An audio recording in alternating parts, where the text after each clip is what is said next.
Hi guys, this screencast is about something that you'll read about in Native American anthropology and mythology known as the animal people. As you know from reading part one of The Antelope Wife, and that the title of the book is The Antelope Wife, there are a couple of examples of animal people in the Native American community that we're reading about in this book. For example, Blue Prairie Woman, who is the birth mother of Matilda, has a deer husband in her early days, which we take to be probably Matilda's father. And Sweetheart Calico, a little bit later on, we meet her in the current day because of Klaus Schwano's crazy, overwhelming love for her. He finds out that this woman that he's basically kind of captured is known to be one of the antelope people. So this is something that mystifies a lot of Western readers, and we need to unpack and talk about a little bit. In Native American mythology and creation myth, they don't really separate out the different kinds of animals from humans. They almost see them as a kind of different tribe or clan of the same species. And, you know, on a biological level, we understand that as well. We're humans, we're animals, we are, you know, closely related to other animals, but we really, in cultural ways, as Westerners, separate ourselves from all of the other animals and put ourselves above them. We kind of see that in that story, She Unnames Them, that we read, the Ursula K. Le Guin story that we read in the short story part of our class, where Eve decides to undo that separation and to return herself to the animal world. Native Americans never had that division, and even contemporary Native Americans are likely to use this kind of way of thinking about animals as a different clan of a larger group of which they are a part. They're also likely to start talking about plant people or spirit people or rock people.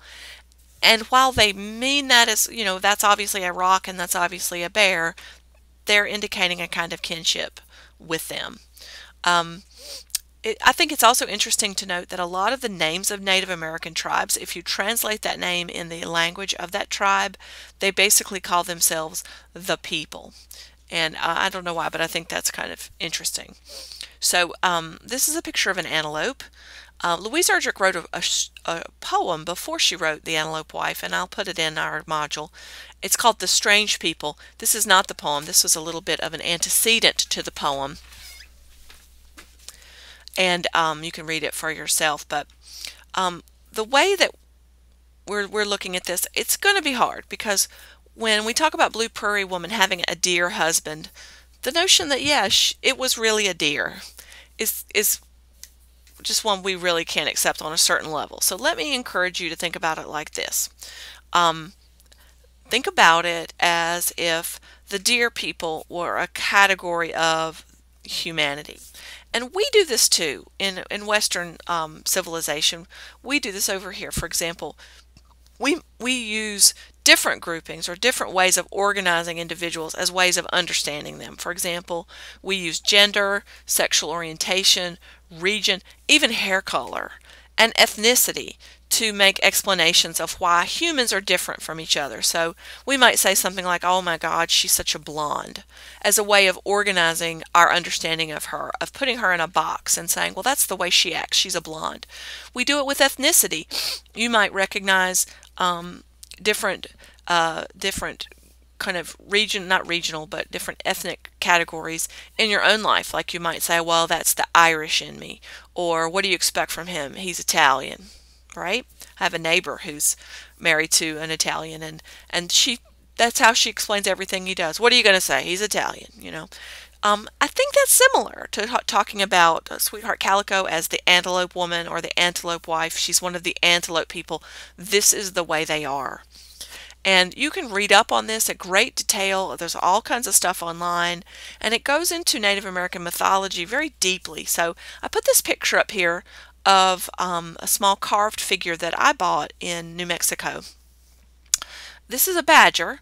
It's called a fetish. The Zuni peoples of the Pueblo Indians in southwestern United States are known for their carvings of lots and lots of different animal figures. Bears are probably the most prevalent, wolves, panthers, all kinds of the native animals to their region.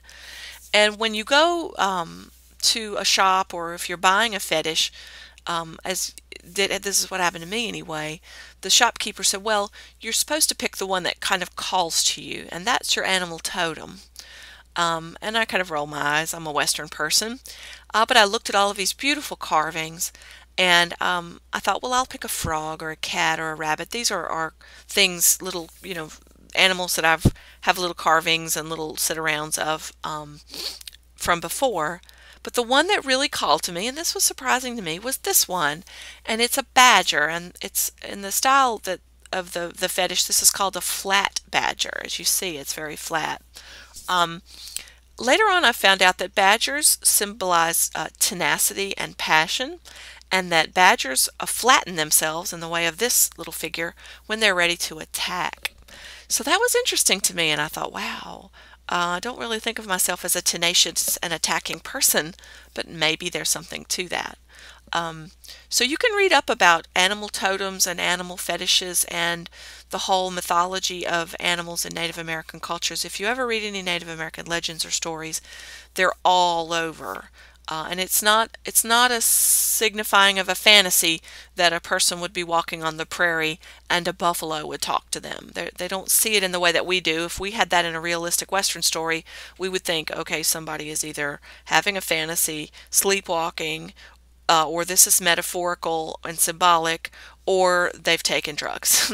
Would be about the only things that would explain it.